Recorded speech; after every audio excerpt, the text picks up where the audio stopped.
গোঘাটের কামারপুকুরে নাবালিকার শ্লীলতাহানির চেষ্টার অভিযোগকে কেন্দ্র করে এলাকায় উত্তেজনা ছড়ালো। অভিযোগ, এক প্রৌঢ় রাস্তার ধারে নাবালিকার সঙ্গে অসংগত আচরণ করে। ঘটনার পর স্থানীয়রা তাকে ধরে ফেলে। তার মাথা মুড়িয়ে জুতোর মালা পরানো হয়, এমনকি গায়ে বিছুটি পাতা দেওয়া হয়। পাশাপাশি চলে মারধর। পরে পুলিশ ঘটনাস্থলে পৌঁছে অভিযুক্তকে উদ্ধার করে থানায় নিয়ে যায়। নাবালিকার পরিবারের লিখিত অভিযোগের ভিত্তিতে ওই ব্যক্তিকে গ্রেপ্তার করা হয়েছে। এই ঘটনার পর অভিযুক্তের উপযুক্ত শাস্তির দাবি উঠেছে। পাশাপাশি জনপ্রতিনিধি ও নেতাদের আইন হাতে তুলে নেওয়া নিয়ে স্বাভাবিকভাবেই প্রশ্ন উঠেছে। দেখুন, এরকম ঘটনাটা আপনাদের কাছ থেকে শুনলাম, তা যদি এই জিনিস ঘটনা ঘটে এবং এটাও শুনেছি যে পুলিশ তৎপরতার সাথে প্রশাসন পদক্ষেপ গ্রহণ করেছে।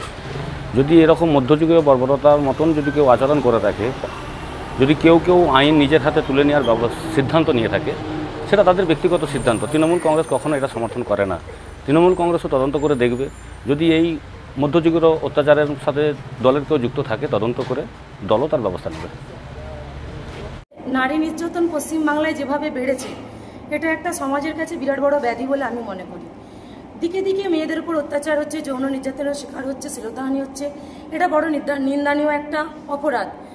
পশ্চিমবাংলার আইনকে আরও কঠোর হতে হবে, প্রশাসনকে অনেক জাগ্রত হতে হবে। এভাবে ঝিমিয়ে থাকলে যারা অন্যায় করবে তারা দিনের পর দিন এই অন্যায়ের আরও করতে থাকবে এবং দিনের পর দিন অত্যাচারের মাত্রা নারীদের উপর আরও বেড়ে যাবে।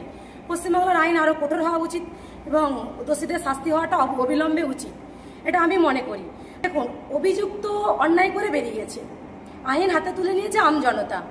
সেখানে কে কোন রাজনৈতিক দল আমি জানি না, তবে আমি মনে করি যদি প্রশাসনের কাছে তার প্রকৃষ্ট কোনো প্রমাণ থাকে, কোনো আইন কেউ হাতে তোলার কারো ক্ষমতা নেই। আইন একমাত্র হাতে তুলে দিতে পারে প্রশাসন, সে যে রাজনৈতিক দল হোক।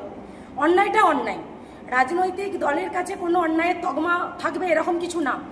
অন্যায় যে করবে, দোষী যে হবে, উপযুক্ত শাস্তি প্রশাসন তার নেবে। তাতে সে যে দলই হোক, কোনো রাজনৈতিক দলের নেতৃত্বরা তার কোনো কালার দেখিয়ে শিখিয়ে দেয় না যে তুমি এই কাজটা এখানে করো। দোষী তার একটাই কাজ, সে অপরাধী করেছে, অপরাধীর উপযুক্ত শাস্তি প্রশাসন নেবে। এ বিষয়ে আমার কোনো মন্তব্য নেই। তবে আমি একটাই আবারও প্রশাসনকে আগ্রহ প্রকাশ করব, নারী নির্যাতনের মাত্রা যেভাবে বেড়েছে, প্রশাসনকে আরও কঠোর হতে হবে।